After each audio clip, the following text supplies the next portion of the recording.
Riverside Healthcare puts the health and wellness information you need well within reach. Welcome back to the Well Within Reach podcast, brought to you by Riverside Healthcare. I'm your host, Gabby Cinnamon, and today Matt Grossman, a personal trainer at the Riverside Health Fitness Center, is chatting with us about how we can finally stick to our New Year's fitness resolutions.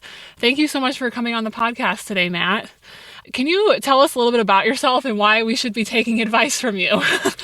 Yeah, so I'll start just from where I'm from originally, because Illinois is not my home state, but I am originally from New Jersey. I grew up there basically all my life. My parents are still living there, so from the East Coast, I would say I'm more of a city person than a country person, so coming to Bourbonnais, Illinois was a bit of a change for me, but now I'm here and I've just been enjoying, I went to school at Olivet. I was looking to move away from the house a little bit. I won't say I'm a homebody by any means, but I do love my family still. But I came to Olivet, I played soccer there, and I really did enjoy my 4 years while I was there. And then I graduated the COVID year, so in my attempt to kind of decide whether or not I should start looking for a job right when I graduated or just continue on for more education, I decided that I wanted to pursue some more education just because in this job field, personal training obviously was not looking too bright when COVID hit. So I just graduated this past August from Eastern Illinois University with a master's in exercise physiology. And while I was there, I was also a graduate assistant for my program. And that just gave me tons of experience working in the hospital, doing cardiac rehab and stress testing, and also working with our fitness program there, teaching classes, guiding our members to live healthier lifestyles and just become more active and try to help them achieve their goals too. I also taught a bowling class both semesters while I was there, so by no means I'm a bowler naturally, but I was able to score 220 towards the end of the semester. Wow. So. Very cool. Well, you have a very interesting background for sure. Kind of getting into the topic of today. So there's a lot of marketing and messaging in the new year about getting in shape and weight loss and fitness. And it's almost messaging pollution, I feel, at times, because you have fitness influencers or celebrities always giving their advice, or at least that's how I feel. When I go on Instagram, it's everywhere. Do you notice as a personal trainer with your clients that they're tending to set their fitness goals in the new year right now? Yeah, and I think everyone sets some goals for the new year, whether it's fitness related or just life related, like, I want to earn some more money, or I want to be a better person or better myself.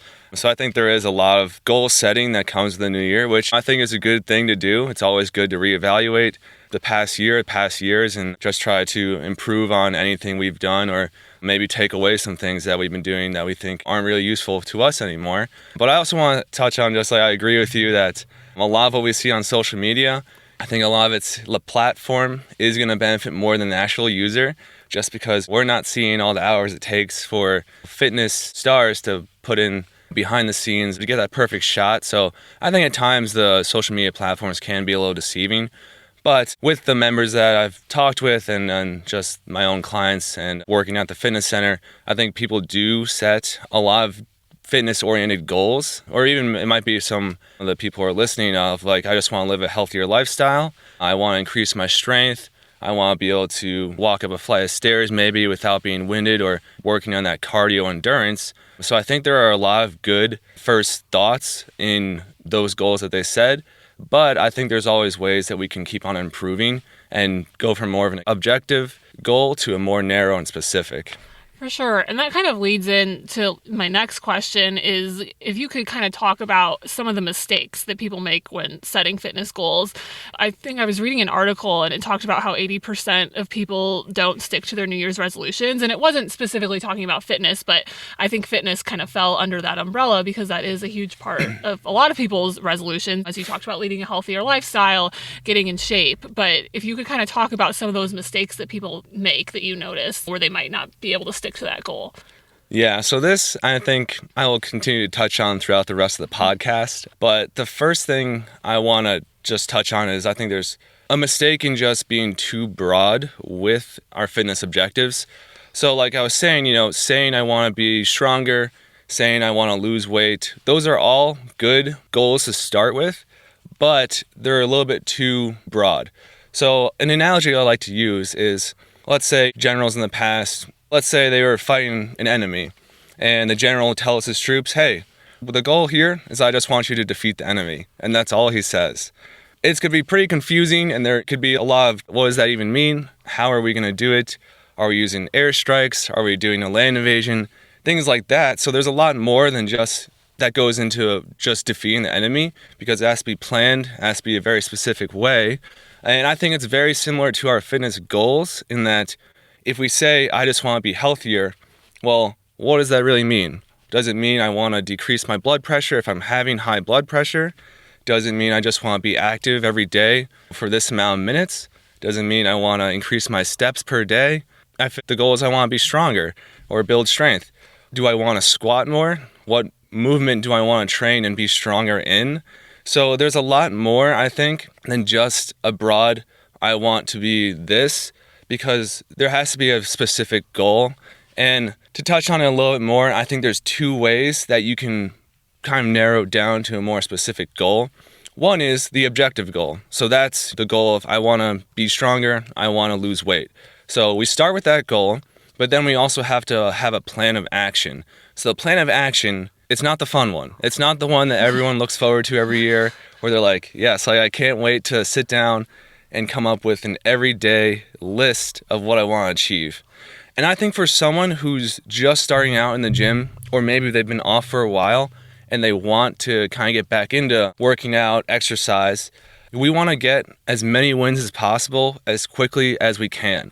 So that's where the plan of action is very beneficial, in that you start very small. So it could be, I just want to attend the gym 2 or 3 times per week. So that first week, boom, you already completed one of your goals, and you break it up into smaller goals. But the end goal is we have that objective goal of I want to lose weight. Plan of action, we have the strategy to do that.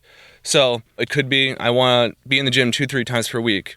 I want to track my calorie intake. And we'll get into this a little bit more in the podcast too, but calories don't have to be hard and they don't have to be scary. So I want to say that to the start is we don't have to see calories and get scared and think I have to restrict everything I'm eating to see gains or to see benefits from the food we intake daily. So can you kind of touch on some of the fitness misconceptions you hear from your clients? You talked a little bit about this in the goal setting. Are there any misconceptions that you commonly hear from your clients? Yeah, and I think the misconceptions I hear most often always relate back to social media and what they're seeing online. In a way, it's good that we can see, oh, my buddy or this fitness person I'm following hit a new personal record, they hit a new weight that they never hit before.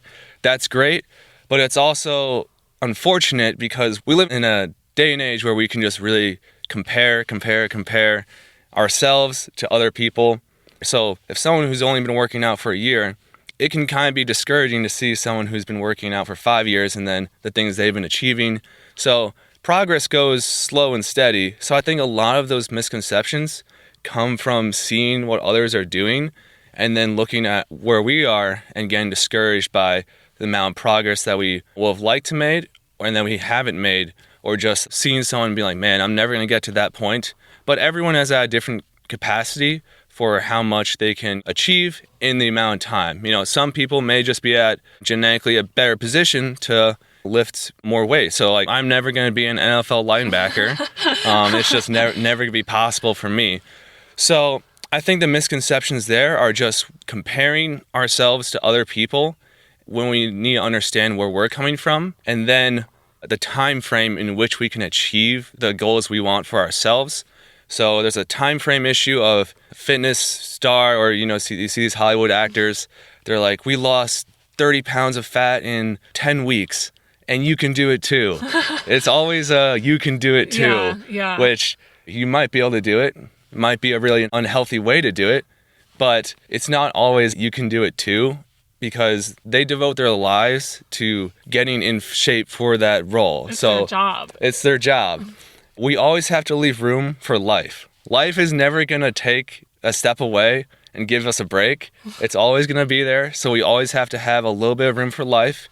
And I think that's another misconception, is that once life happens, we can be like, oh, well, man, I'm just never going to be able to get back on track. I'm never going to be where I was. And I think we also need to have grace for ourselves in that we don't talk the way we talk to ourselves to our friends.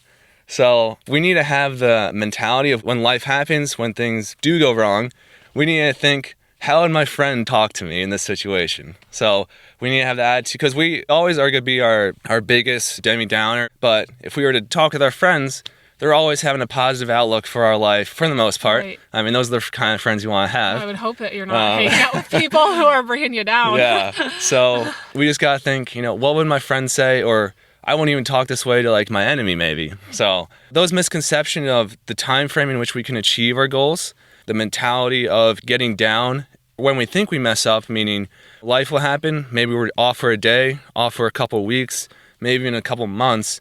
But it's always just about getting back on track and having a positive mentality about that.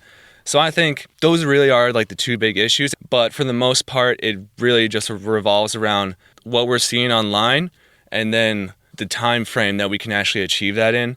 I always push, we're not just working out for a couple years. We want to work out till the day we can't work out anymore, or be active till the day we can't be active anymore. So it's really just a life journey, not just I'm in it for a couple years and then I've reached my capacity, because there's always something you can find and do. Obviously, as we age, things will change. It's not we're going to be able to lift or do the things we were able to do, 20 years ago, but we can always continually adjust and then continually be active as we age. I think those are really good points, and emphasizing that it's a lifestyle choice. And I think positive lifestyle change for the future, I think, is a really good thing to emphasize for people too. So kind of changing gears and getting a little more positive, how can we set better fitness goals for ourselves and kind of avoid these mistakes of not realizing all the steps that it takes to get to a goal, or having negative self-talk that can hold us back? What can we do to change that and set better goals for ourselves? So we have our objective goal of like, I want to lose fat or I want to lose weight, something like that. And then using an action plan. So in addition to what I said earlier, I think going forward from the new year, if you're really like, hey, I want to set some goals, I want to see some change in my life, that's great. Then this podcast is for you, because I think I have a good strategy for you guys to use. I love this quote by, I believe it's Bill Gates. He says, we always overestimate what we can do in 1 year, and we underestimate what we can do in 10 years. And that 10 years can be 5 years. It can be 7 years. It can even be 2 years. And I think that's really true, because it's not bad that we come into the new year with a high expectation of, I want this, this, this, this, and this, and I want to see all this change. Like, I don't think that's bad. I think that's good that we're motivated. But what I see often that happens is the reason why, going back to your 80% of people just quit their New Year's resolutions, is because once we see that we failed, we quit. It's just very common that once we see that we're not going to achieve our goal by the year end, we see that as a failure and we quit. So with that, we have to understand that it's not just a year. It is good that we have an expectation to like have a lot that we want to do with our life in a year, but going back to Bill Gates, you typically overestimate 1 year, what we can do in 1 year, and we underestimate what we can do in multiple years. And I don't necessarily like to have a cap of like 10 years, but we underestimate what we could do for the rest of our life. So one strategy that you guys can use to continually just check up on your goals is have that objective goal of, if it's I want to gain strength, I want to gain muscle, good. Stay with that goal. But then that first week or whenever you have time, I want you to take an hour, take a full hour, come up with an action plan of very specifically what you're going to do for that goal. So if it's strength training, or I want to get stronger, or I want to be able to lift my grandchild up, I want you to have consistency. So every week I'm going to be in the gym once or twice. It can be something like that. Then it's, I'm going to work on these exercises to focus on if I want to have a bigger bench press, or if I want to, lift my child up. You need to train specifically for exercise that will help strengthen those muscle groups to be able to do that. So take an hour. It's not going to be fun. I'm telling you right now, it's not going to be fun to sit down and come up with a very specific plan. And also, don't overwhelm yourself because we can burn out pretty quickly. If we have a high expectation of every week of what we want to do, we can burn out really quickly. So, like I said earlier, we want small wins very quickly. So, setting 1 or 2 times a week. All right, boom. First week, you got it. Training these exercises. Okay, I did it. Getting an adequate amount of hydration throughout the week, throughout the day. So there's water bottles now that'll even tell you a time frame of how much water you should be drinking throughout the day. That might be something cool to just have with you. And once again, don't get down if you don't drink a whole gallon of water in a day. But kind of be aware, like we need to be hydrated. We need to have an adequate amount of water in our body. That's another thing that I often see, that we are just usually very dehydrated, not very hydrated throughout the day. But that's also very important. And then, so going back to the first time we set our goal. So spend that hour. 6 months from that date, so halfway through the year, come back to your goals. It will make sense. It's like, oh man, like I've lost maybe 5-10 pounds. But the reason why I'm losing it is because I'm staying with my action plan. And you can look back and see, hey, like I was consistent in the gym for, let's say, 90% of the 6-month period. And that's a big win. That's something that you can be really proud of. And it will honestly, like seeing it will help you be encouraged and continue on. But this is also a time to reevaluate whether this goal is appropriate or not. I do this all the time with my own fitness life, and it's something that's really helped me is I always am reevaluating. I reevaluate every couple of months, but for you, I would say 6 months, stick with one plan, reevaluate, and then see, maybe the goal isn't anymore to gain strength. Maybe it's, man, I really want to run a marathon or something crazy like that. So it might be I need to start working on cardio or something along those lines. So it's always good. And I wouldn't say stop after the 6 months. Every 6 months, I would say keep reevaluating your fitness goals. Keep reevaluating whether it's appropriate for the life stage you're in, your fitness journey. Because like I said earlier, life is always going to happen. And God forbid you lose someone in your family or you come down with sickness. Those are things that can really take you out for a while. But that's why it's always good to continue reevaluating, seeing whether or not it's appropriate. And, if you do get a couple months down, a couple weeks, maybe a couple days, you're not always going to be motivated and ready to go every day, leaving the gym feeling like, man, I was the man there, or woman. I felt so good. That workout was great. I'm ready to do it all again tomorrow, because it's never like that. It's never Hollywood perfect, or it's never the perfect picture. We're human, and we're going to have life that's going to come and just mess up a lot of our plans.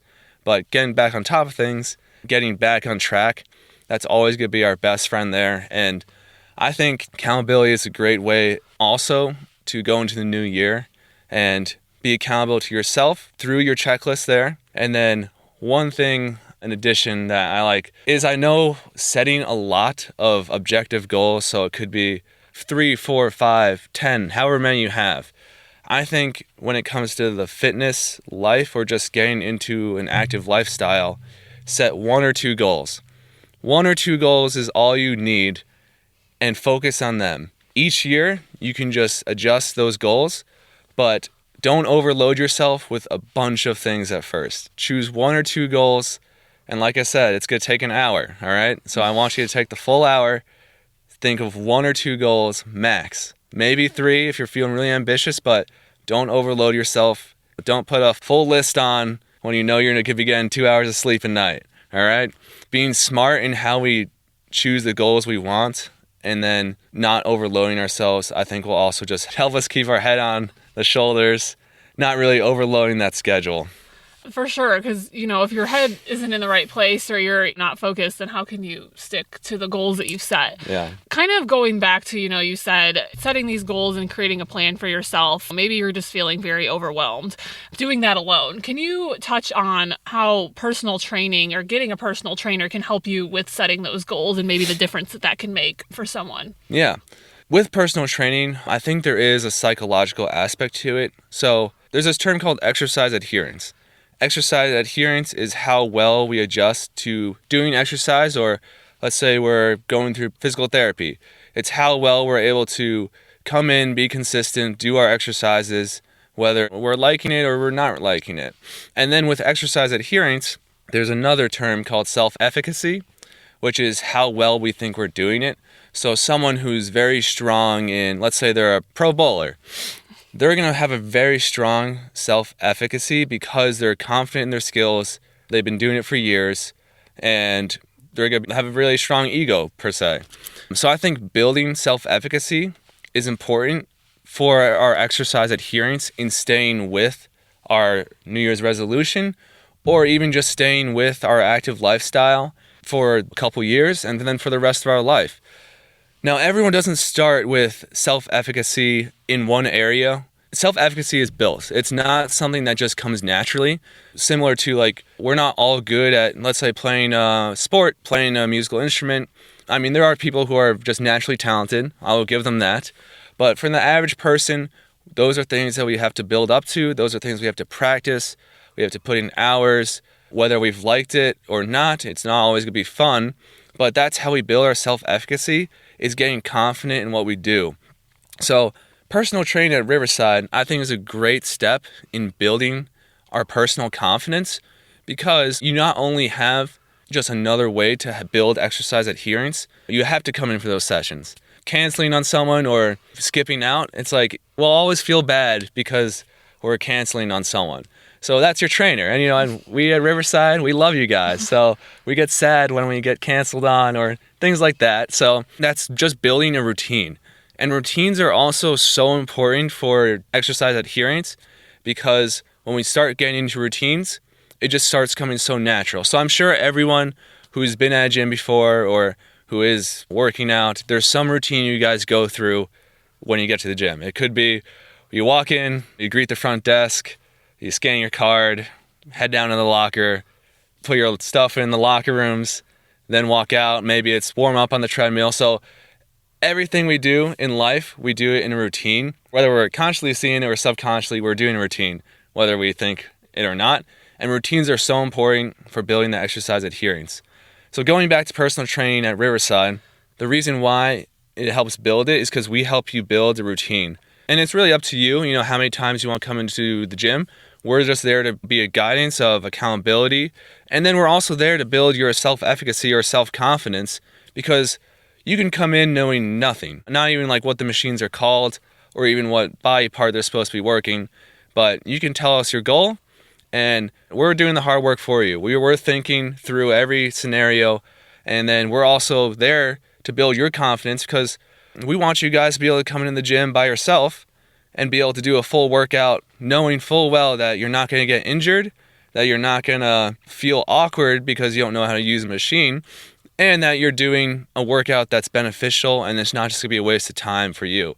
So with personal training at Riverside, we offer that accountability through just meeting up weekly. We're not just going to only talk about fitness. We like talking about our lives. We like talking about your lives. We're there for you. And we're building that confidence, because once you have that confidence, that saying, it's going to break it or you're going to make it, it really is going to help you make it so you don't lose that confidence. Because as soon as we lose our confidence, that's how we quickly just, man, the gym just didn't work out for me. I just felt uncomfortable. And I'm not saying everyone's going to feel super comfortable coming in the gym. I completely understand. It's a new setting. It's like starting a new job. It's starting something new. And I completely understand and have a lot of empathy for people who do struggle with just being in the gym setting, being there and just feeling awkward and almost kind of rejected from the gym because they just haven't done it. So I understand that. And that's where I think personal training as well is like, we're there. We want to build your confidence up with our facility or just being in that setting. We're there to guide you and help you achieve the goals. So it's awesome when we can see our clients taking baby steps and then hitting a goal or being able to do something they've never done before or feeling stronger throughout the day, more energy. With fitness and being active, your mood and your emotions actually change for the positive. You can actually feel endorphins and hormones release. After a workout, you can feel better than you actually came into the gym. So I think personal training is a great step forward into whether you're pursuing trying to be active. And so it's a great way just to start. It's a great way to continue your fitness journey. And we're just there to guide you along the way. We're there to be your friend. So I think that's really great advice, and definitely, don't be overwhelmed into looking into personal training. And personal training, as you said, isn't just for people who have like knowledge of the gym, or you can go in and not really know anything and still benefit from personal training for sure. So I think that's a great place to end off on. Before we go, do you have any last advice for us or anything else you would like to add? Not everyone's going to enjoy working out. I understand that. Not everyone's going to enjoy using the machines, and that's fine. But it's something that we have to do. It's just something that we have to do in our life if we want to be able to play with our grandchildren when we're older, if we want to be able to be active when we're older. It's going to help us so much down the road.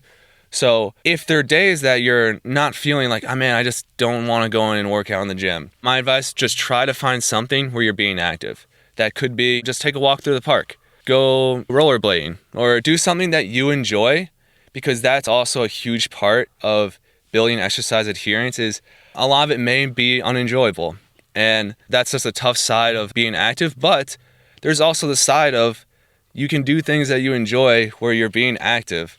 So don't get down on yourself for, man, I should have just gone in the gym and hit some weights instead of walking around the park or playing with my dog outside.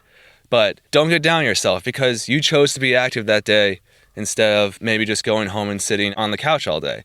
So going forward, I really would encourage you. It's not always fun. And if you're a person who just really, there's nothing you like to enjoy, then try to find something that you really can substitute a day where you're feeling like that, where you're just being active. So I really encourage you just to be active, and then challenge for maybe this year, take that first step in sitting down for that hour, coming up with that objective goal, and then coming up with an action plan. And then one last hurrah going forward is, I know calories are something that are scary and we don't often like to talk about it. And there's a whole bunch of information out there. And if you look up, what is a calorie? You might even get stuff of like how to lose fat and whatever just by looking up calories. But for another challenge I want to put forward is just start tracking the amount of food you intake. The only way we're going to improve our relationship with food is by understanding how much we eat in a day. Determining how much we eat is important. We need to know. And through that process, you can grow so much more, and understanding that you don't need to restrict all your favorite foods. You don't need to starve yourself every day. Like, that's just nonsense and silliness that a lot of times you might see where it's like, go into 1,000 calorie deficit and you'll be fine. That's just so unrealistic. So start just by tracking, okay, for breakfast, I ate 1 bowl of oatmeal and a banana. Just start by doing the very broad, basic food intake for your day. And just be consistent with it. It's okay if you miss, a few days. Just get back on top of it. And then from there, you can really just start going in more specific. So once you get into I know how much about I'm eating per day, and this is kind of starting to get into a little easy. Start transitioning to, okay, so how many calories is a banana? How many calories is a bowl of oatmeal? And then start tracking the calories. And then from there, you can go into how many grams of carbohydrates am I eating? So you don't just have to hop right into, all right, grams of carbohydrates, grams of fats, grams of proteins, and how much should I be getting each day? Just start so basic. I'm eating 1 banana for breakfast, oatmeal, lunch, dinner, snacks in between, just so you can see for yourself how much you're actually eating a day and being like, man, I ate like 10 donuts today. Maybe I should cut that down a little bit. So that's just a way to build a healthy relationship with being active in a gym or being active in general, but then also understanding how much food your body actually needs for the day without having to restrict and be silly in that, all right, I'm just going to restrict all the foods I like and only eat rice and chicken for the next 10 years of my life. So things like that, just small steps, and you can progress them so much more. And I think you really will benefit from doing this, just because, another way we decrease our self-efficacy is our lack of knowledge and just feeling like, man, I don't really know what I'm doing. So just like we would see a personal trainer for resistance exercises, learning how to use the gym, you can also see a personal trainer for nutrition appointments. And the more you know, the more you're actually going to be able to build a healthy relationship with your nutrition, with calories, and also in the gym, just being healthy, understanding what exercises are going to be best for you. That's a really good point. People don't realize that everything's related. It's not just the working out, it's the nutrition and, just enjoying your overall, what you're doing in the gym or going for a walk and finding things that you like. It's all connected. And I think sometimes people don't realize that. So that's some really good advice. Yeah. So thank you so much for joining me today, Matt. This was a really fun podcast to record, and I think it'll help a lot of people in setting their fitness goals for the new year. Or you don't have to wait for the new year to set fitness goals. You can set fitness goals any time of year. So if you're interested in learning more about getting a gym membership or personal training, definitely check out Riverside Health Fitness Center by calling 815-929-1200, by visiting rhfc.me, or by stopping by the fitness center for a tour located at 100 Fitness Drive in Bourbonnais. And thank you, listeners, for tuning into the Well Within Reach podcast, brought to you by Riverside Healthcare.